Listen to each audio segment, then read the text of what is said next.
I'd noticed talking to people that fall calved, that they talked about how they didn't hardly have to touch their cows, that they just went out and the fall calvers seemed to do it on their own. Where with the spring calvers, we typically had a number of backwards calves and calves we had to pull and that sort of thing. Well, when I was going to these workshops and seminars put on and involving people that were calving later, they were talking the same way the fall calvers were talking.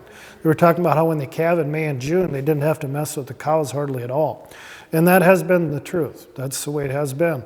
I guess I would suggest to somebody who is struggling with decisions, find somebody whose opinion you trust.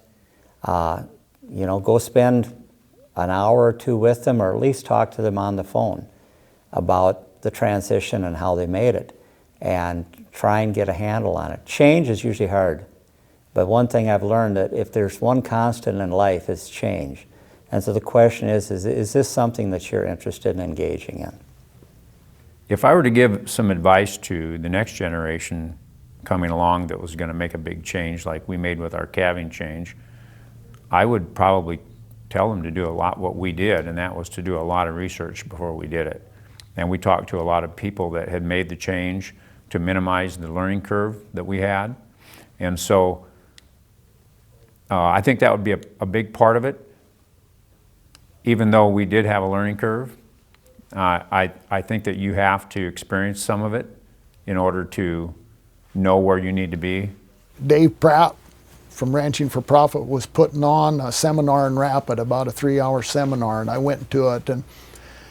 And he talked about the rotational grazing, which I had heard about that, but he also talked about calving in sync with Mother Nature, and that just really, I had a lot of questions. We went back home, we started the rotational grazing. I went to my first Ranching for Profit school in '99 and repeated it again in 2000. And the second time I repeated it, I learned just as much as the first time because I had already done some of the rotational grazing, so I picked up more on that. In the meantime, I questioned everybody I could about the May and June calving and learned what I could about it. Dick Diven had a nutrition school, and in that school we did a pie chart of what your grass conditions were and what your cow conditions, what she needed. And once you do that pie chart and run those together, it's funny how everything falls into sync, and it's just there.